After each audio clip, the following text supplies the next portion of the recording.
Guys, you saw the intro to this video. This Turbo RR gets transformed. It's in stock mode right now. This customer bought this car. It's a Turbo RR XRS. It's got 13 miles, hasn't even seen the dirt yet. And we're gonna transform this thing and stick around towards the end of this video because I'm gonna go over all the parts I installed. Let's do it. Here we go!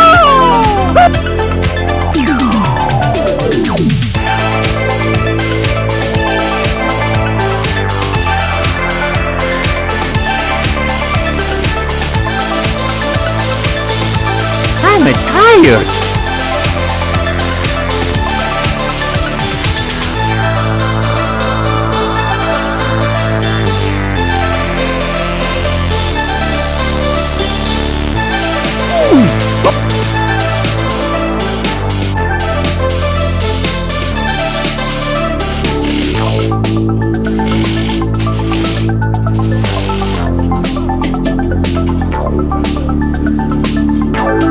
Alright guys, before I put the plastics on, real quick look around, and everything looks amazing.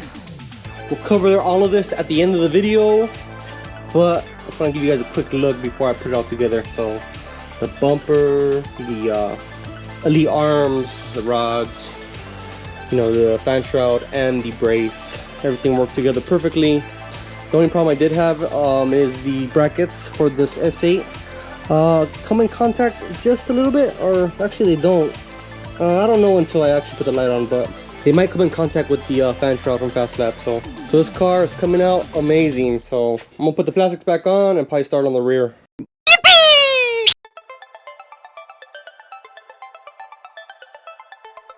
Well guys, this came out absolutely nuts. I'm gonna go ahead and install the seats tomorrow, get it all done, and we're gonna go ahead and cut to the finished product. Let's do this. Alright guys, it is hot. What the hell is that? Oh man, I got something in the box. I love things in the box. Small business babe. Oh, this is my wife. God damn it, I thought it was more X3 parts. Guess not. Alright guys, this machine came out awesome. Obviously there's a few things he wants to do before it's considered a full build. As far as the suspension goes, I pretty much replaced everything. And we're gonna go ahead and start off on the front. He came already with the wheels installed. These are Methods on tensor tires. But what I did to this machine is I completely rebuilt the whole front suspension. Not that I needed it because the car only has 13 miles, but he's getting ready for Glamis. So he came out from the Temecula area, which is about an hour away from me, and he trusted me with his machine, and it came out freaking amazing. So all these parts are parts that I recommend and the parts that I would personally run on my machine. HCR, LMETV, TMW, Shock Therapy, and even PRP. Those are all products that I strongly believe are great products. So so in the front, HCR A-arms. This is the Elite kit, which is their top of the line kit. Is skeletonized, as you guys can see, a lot higher end. Very nice. It's very nice. This is what a lot of people consider as the best setup for duning. They are lighter than the dual sport kit, which is what I purchased. So with the extra weight that you save, obviously that's great for Glamis. You know, less weight, the more you can haul ass in the sand, because the sand robs you, and you want to stay as light as you can with as much power as you can. Best tire setup, so on and so forth. But these are really nice. If I were to build a two-seater, it would be exactly like this, with the same exact components, including the bumper, the shock tower brace, and the gusset kit, all made by TMW Off-Road. This is their really sleek bumper that they make for the Can-Am X3. They also offer a winch version of this bumper. It's very nice. I really like it. It takes away the bottom piece and it gives you a nice steep angle with the ramp. The base of the bumper actually replaces the bulkhead on the Can-Am X3, so you don't have to buy two separate pieces. It's all one piece. And then right here, there's space for your quick tie down hooks. I'm not sure what they call them exactly, but there is hooks that you could hook into here. The same style that you would do on those trailers with that easy clamp. I don't even know what they call it. If you guys know what it is, comment down below. Actually, I'll probably Google it. Are you stupid or something? So that's really nice that they offer that. Obviously, the gusset kit is one of the best things you could do for your Can-Am X3 to save the frame. So that's all on this machine throughout. the shock tower brace tying into the frame here and going all the way to the top where the shocks are at.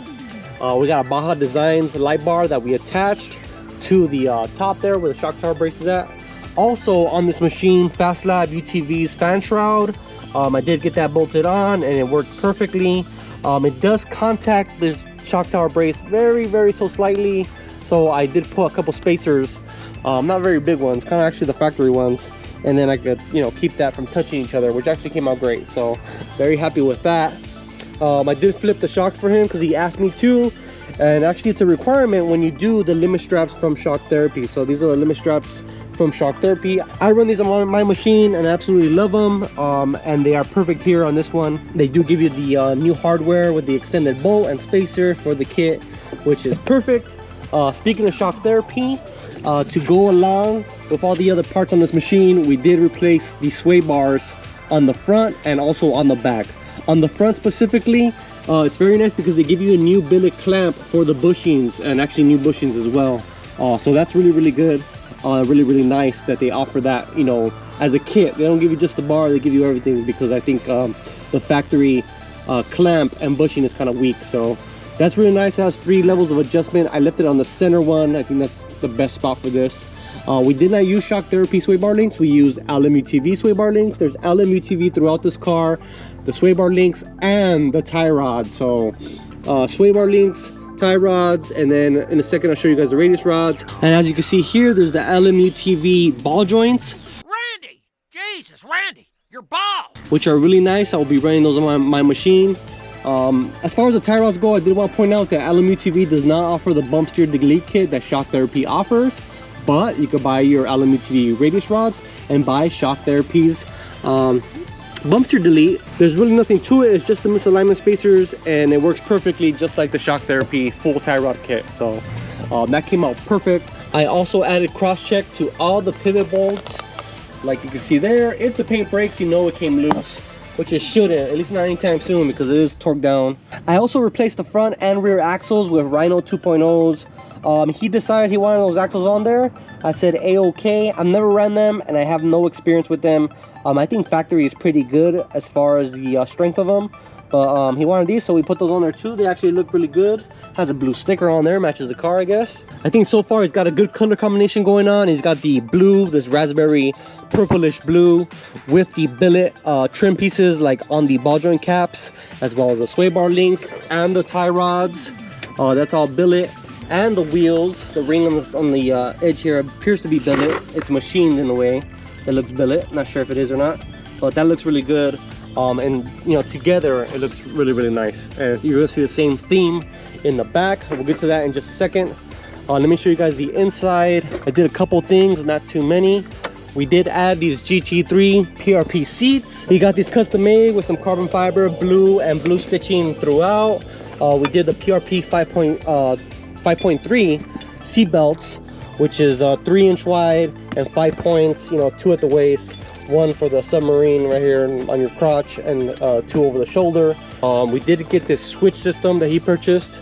Not a Switch Pros, but it's actually pretty cool too. It allows you to turn, you know, ambers and bumper lights. All these are blank currently because really he only has the shock tower light, and I pre-wired a bumper light for him. And then he's also got a pumper here from Rugged Radios. This is a carbon fiber version, and we did put the SMB separator on there. The Rugged Radio controller, I put it right here. Didn't really have any other spot to put it. I think he does want to do a carbon fiber dash in the future. I do know he wants to do aftermarket doors and cage. He told me that possibly Fabworks is what he's going to go with. I did mention to him, and this is something that I always stress to everybody, is make sure you got enough headroom. Go sit in those cars from whatever cage manufacturer before you decide and pull the trigger. Because although it may look good, it may look amazing, if you don't fit, it ain't shit. So make sure you fit, make sure you have headroom, and make sure you don't break your neck. So let's go to the back. Similar situation that we have in the front. Same exact brands, except for there's no TMW out here in the back. It's mostly in the front, but same brands: Shock Therapy, LMUTV, and HCR. Also, we got some ZRP. So in the front here, we got these ZRP trailing arm braces that braces the frame from this tube to the attachment point of the trailing arm. We did install Shock Therapy's rear sway bar, which is awesome. LMUTV sway bar links, which look great as well with the billet look. And then the HDR trailing arms. These are again the Elite Edition, and they are works of art. As you guys can see, everything is skeletonized from the top to the bottom, or from front and back I should say, but also from top to bottom, because you can see how the holes are actually on the top as well. And here everything is skeletonized, but they are still super strong. They're really nice. And in the back we have the LMUTV radius rods and the pull plate, which came out awesome because he did the raw finish on the pull plate, which is this billet look, and it just contrasts really good with the radius rods themselves. He did get the one with the you know, toe link there.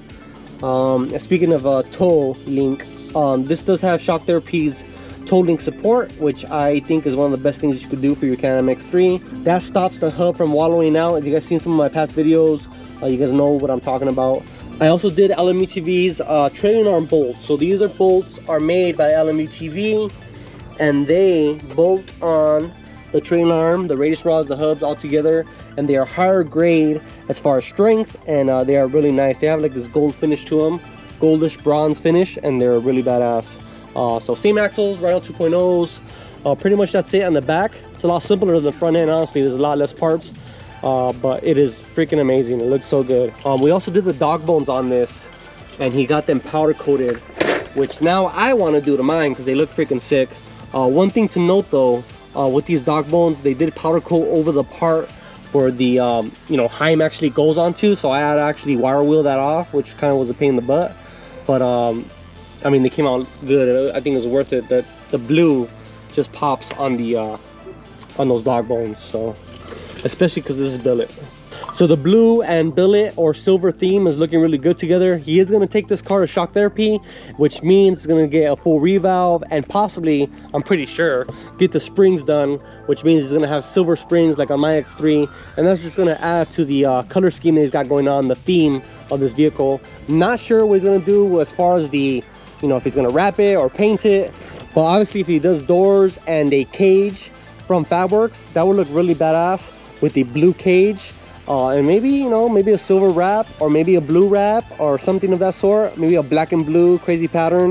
I think that would look really good, and this car would be pretty much set when it comes to strength and safety, with the cage and doors, and then obviously the suspension. So I'm sure he wants to do more electronics, like maybe radios, some more lights, maybe lights in the rear, chase light, whips, but as far as, you know, the base of the vehicle, the way it sits as far as strength and reliability, the suspension is completely done. Once he gets the cage done from possibly Fabworks, that's going to just add another level of strength and safety, because he already has the safety aspect down with the PRP belts. But this machine is looking awesome. Took a lot of my time, pretty much 5 days straight after work, like another 5 hours out of my day just working on this machine. It really stands out though. The blue just pops so nice, and I can't wait to do it to my machine. So my parts are sitting in there. I had to put them on the back burner specifically for this build, but we're gonna get it done. Thanks for watching as always, guys. I appreciate it. We'll see you guys in the next one, and peace out. Stay dirty. Look at all the parts I took off that machine. Axles, trail arms, radius rods, tie rods, sway bars, bumpers, radius rod plates, just about everything. I disassembled the whole car. It was sitting literally like a turtle with its freaking legs tucked in and its head in its shell. It was just a shell. It was crazy. So now batting, Stewie Griffin. Oh crap.